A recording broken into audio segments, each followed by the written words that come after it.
Assalamualaikum warahmatullahi wabarakatuh. Selamat berjumpa kembali dalam pelajaran geografi kelas 10. Untuk video pembelajaran kali ini, kita akan membahas tentang konsep esensial geografi. Untuk indikator, apa yang harus kamu kuasai nanti? Jadi, mampu mengidentifikasi konsep-konsep geografi dalam kehidupan sehari-hari. Jadi kita akan mengkaitkan konsep-konsep geografi ini dalam kehidupan nyata, dalam kehidupan kita sehari-hari. Nah, untuk konsep esensial geografi ini merupakan unsur penting ya dalam memahami suatu fenomena atau kejadian-kejadian geografi. Misalkan ada fenomena banjir di daerah hilir, ya, ada peristiwa erosi di daerah lereng. Nah, nanti akan kita kaitkan dengan beberapa konsep-konsep esensial geografi.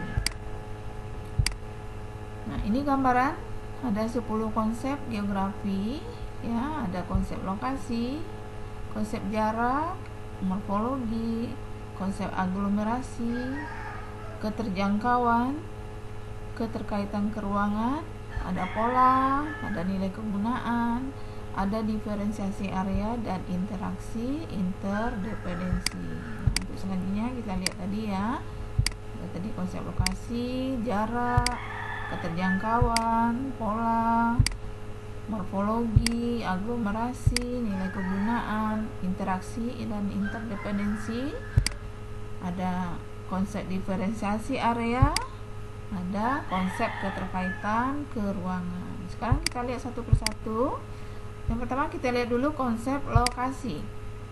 Jadi konsep lokasi ini merupakan tempat atau letak sebuah daerah di permukaan bumi. Misalkan ya, lokasi sebuah kota. Ya.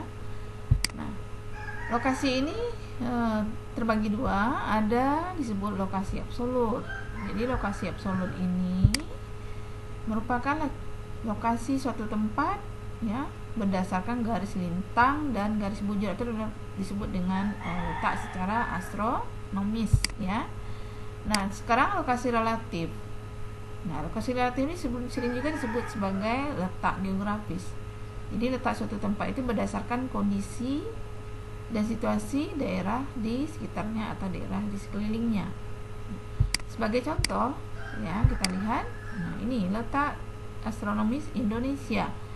Kita lihat ya, bujur dari Indonesia itu dari 95 bujur timur sampai 141 bujur timur. Nah, kalau lintang itu dari 6 derajat lintang utara sampai 11 derajat lintang selatan. Nah, inilah lokasi berdasarkan garis lintang dan garis bujur disebut dengan lokasi absolut. Jadi lokasi ini absolut mutlak ya. Jadi tidak berubah. Nah, tidak akan berubah. Jadi yang kedua kita lihat contohnya. Tadi ada lokasi relatif ya, atau disebut juga dengan letak secara geografis. Nah, kita lihat Indonesia. Indonesia ini terletak antara dua benua, yaitu Asia dan Australia, dan dua samudra, yaitu Samudra Pasifik dan Samudra Atlantik. Berarti ini lokasi Indonesia berdasarkan daerah di sekitarnya. Biasanya kalau lokasi relatif ini relatif ya, relatif itu artinya bisa berubah ya, bisa berubah nilainya. Nah, mungkin kita selain ini kita lihat contoh ya, lokasi tempat tinggal kita ya. Dulunya belum ada jalan di sekeliling sekitar tempat tinggal kita. Nah, sesuai dengan perkembangan, nah, banyak bermunculan ya perumahan atau perkantoran atau pertokoan atau jalan ya. Nah, maka nilainya akan berubah, bahwa tempat tinggal kita ini menjadi posisinya sangat penting dan bernilai. Nah, itu namanya lokasi relatif. Yang kedua kita lihat konsep jarak. Nah, jarak juga sama dengan lokasi tadi. Ada jarak absolut. Jarak absolut ini jarak antar wilayah diukur menggunakan satuan panjang. Ya, misalkan jarak antara kota A dengan kota B berapa kilo di peta ya. Nah, sekarang Jarak relatif itu dikaitkan dengan penyimpangan rute, waktu, dan biaya. Ya, misalkan jarak satu tempat kalau menggunakan sarananya atau transportasinya pesawat dengan menggunakan kendaraan roda 2 atau mobil, itu akan berbeda waktu dan biayanya. Nah, sekarang kita lihat contoh dalam kehidupan ya. Ini ada jarak antara Kuala Lumpur dengan Beijing. Nah, di peta itu digambarkan jaraknya mencapai 5 juta lebih ya, 5 juta mil. Nah, kemudian kalau lokasi relatif, jarak relatifnya antara Kuala Lumpur dengan Beijing kalau ditempuh dengan pesawat 4 jam. Beda dengan nanti lagi kalau menggunakan kapal laut, itu lebih lama lagi. Itu namanya jarak relatif ya. Nah, itu konsep jarak. Sekarang kita lihat ada konsep keterjangkauan. Nah, kalau konsep keterjangkauan ini dikaitkan dengan mudah sulitnya suatu daerah itu dapat dijangkau ya. Nah, ini tergantung bisa dari morfologi daerah tersebut, bisa dari sarana transportasinya.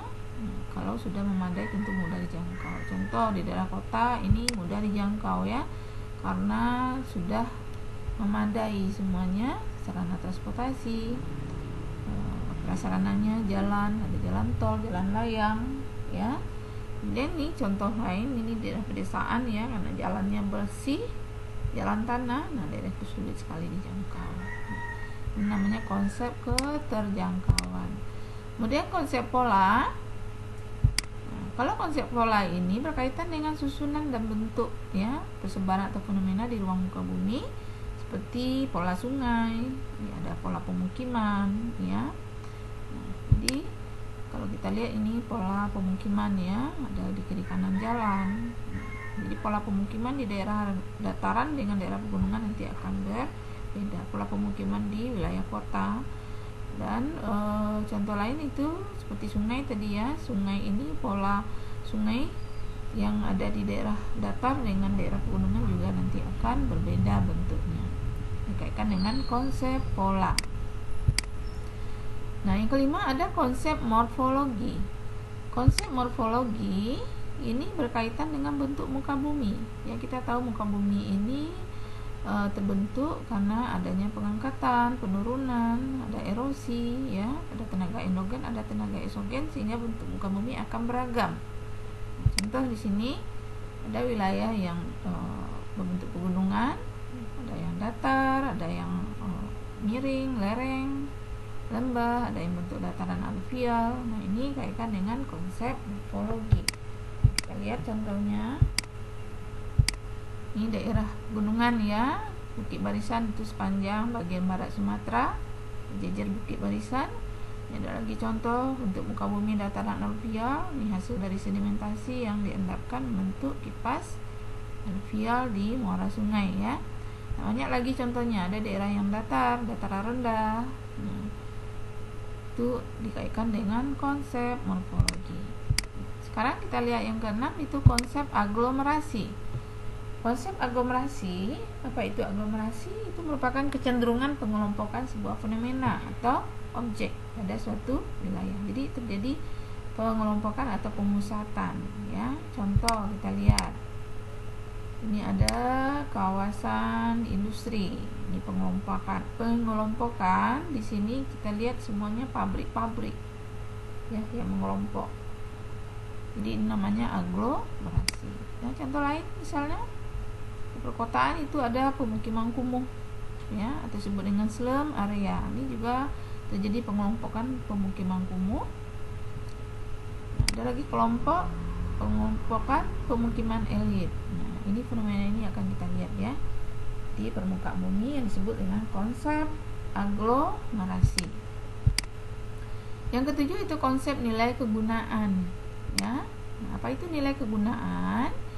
Nah, kita tahu bahwa satu daerah ini memiliki karakteristik yang berbeda dan memiliki kelebihan yang berbeda ya. Nah, jadi setiap orang akan berbeda ya, nilai guna suatu daerah tadi bagi setiap orang bisa berbeda. Misal daerah pantai bagi wisatawan pantai itu untuk rekreasi, ya. Jadi orang datang ke pantai hanya untuk rekreasi, untuk bersenang-senang. Tetapi bagi masyarakat setempat ini untuk menopang kehidupan ekonominya sebagai sumber mata pencarian sebagai nelayan, ya. Jadi berbeda. Jadi contoh lain seperti daerah perkebunan, ya, perkebunan teh kita lihat di sini. Bagi masyarakat setempat ini sebagai sumber mata pencariannya untuk menopang kehidupan ekonominya. Dan kalau bagi wisatawan ini adalah untuk rekreasi. Ini contoh nilai kegunaan. Banyak lagi contoh yang lainnya kita lihat, ya. Nah, sekarang kita lihat yang ke-8 ada konsep interaksi dan interdependensi. Nah, apa ini interaksi interdependensi? Ini adalah ketergantungan timbal balik antara dua wilayah, ya. Nah, satu wilayah membutuhkan wilayah yang lainnya. Misal seperti kita lihat daerah pertanian dengan daerah pertanian di desa dengan daerah perkotaan yang banyak menghasilkan industri, hasil-hasil industri seperti teknologi pertanian. Contoh, ya, di sini dicontohkan ada Kabupaten Bantul di daerah Jogja.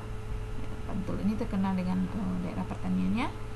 Nanti dia didistribusikan ke Jogja, kemudian sebaliknya Yogyakarta menghasilkan teknologi pertanian yang juga dibutuhkan oleh masyarakat Kabupaten Bantul. Jadi saling kirim mengirim, ya. Kita lihat contohnya ini.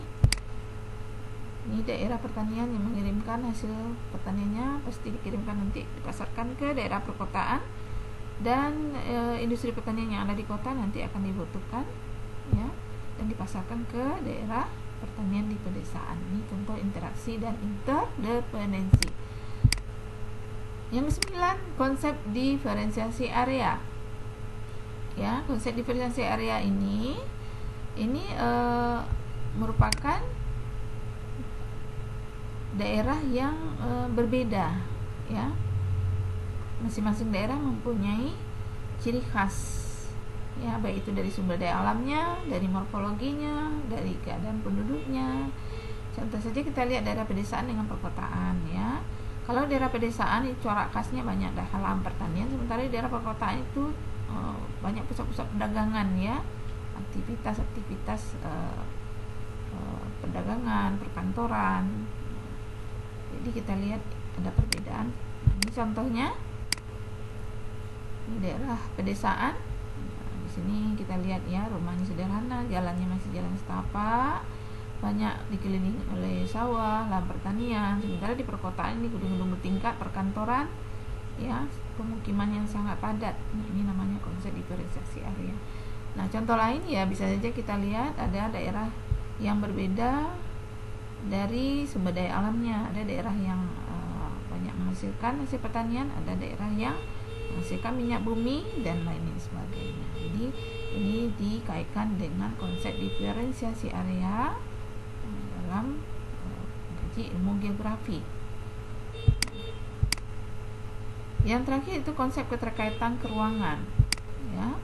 Konsep keterkaitan keruangan ini kita lihat ada keterkaitan antara fenomena satu dengan yang lain, ya.